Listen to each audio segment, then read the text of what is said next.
didn't move to the cabin by Blackwood Lake because I thought it would change my life. I moved there because I had nowhere else to go. My career as a writer was in shambles, my bank account was a joke, and my ex had taken the dog. So, when I found the listing for a cheap cabin in the middle of nowhere, I figured, why not? It was quiet, secluded, and perfect for someone who wanted to disappear for a while. The first time I saw her, I thought she was just a local. You know, one of those eccentric types who like to stand in the cold and stare at water. She was there, near the edge of the lake, wearing a tattered white dress that fluttered in the wind. I waved, because that's what you do when you're the new guy in town. But she didn't wave back. She just stood there, staring at the lake like it owed her money. I tried to brush it off. It's probably nothing, I told myself. Just some weirdo who likes standing in the cold. Or maybe I'm finally losing it. Wouldn't that be ironic? A writer who hallucinates his own muse. But then the dream started. Every night I'd dream about the lake, dark, endless, and suffocating. I'd be drowning, pulled under by unseen hands, and she'd be there, watching me from the shore.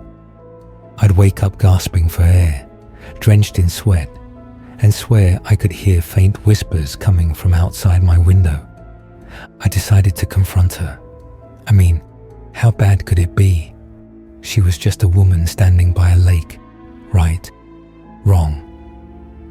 I walked down to the water, my heart pounding like a drum, and called out to her. She didn't move. I took a step closer, and then another. And just as I was about to say something clever like, "Nice weather we're having," she vanished. Poof, gone.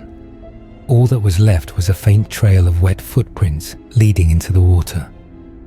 That's when I started digging. I spent hours online, researching the history of Blackwood Lake.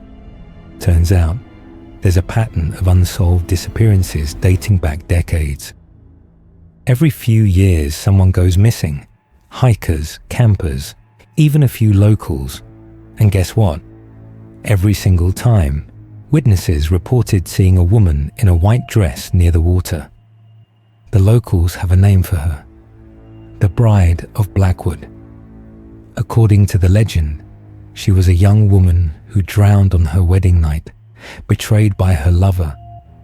Now, she lures others to the water to take revenge on the living. I tried to convince myself it was all nonsense, just a creepy local legend.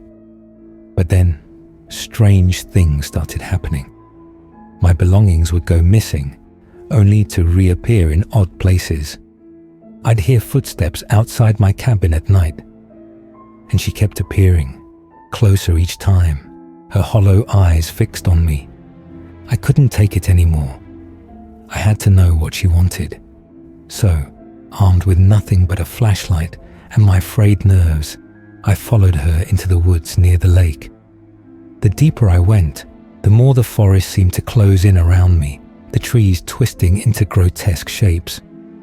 Finally, I reached a clearing and found her standing at the edge of the water, her back to me. "What do you want from me?" I shouted, my voice trembling.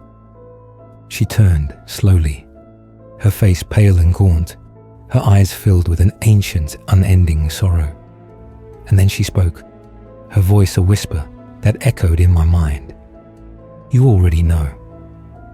In that moment, it all clicked. She wasn't just a ghost. She was a manifestation of my own guilt and regrets, the parts of myself I'd been running from. The lake wasn't just a body of water. It was a mirror, reflecting my deepest fears and failures. I woke up on the shore of the lake, drenched and disoriented, with no memory of how I got there. She was gone, but I could still feel her presence, lingering at the edge of my thoughts. I packed my things and left the cabin, vowing never to return. As I drove away, I caught a glimpse of her in the rearview mirror, standing by the lake, watching me go. Back in the city, I tried to piece my life together. I started writing again, but my work was darker, more introspective. The woman's presence remained, a constant reminder of the parts of myself I couldn't escape. So here I am, telling you this story. Maybe it's all in my head.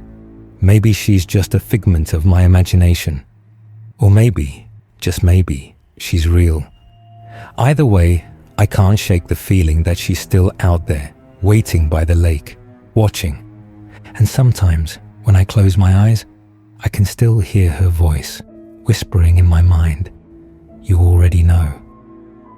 Thank you for watching. If you enjoyed this video, don't forget to like, share, and subscribe for more chilling tales of the unexplained. Until next time, stay curious and stay safe.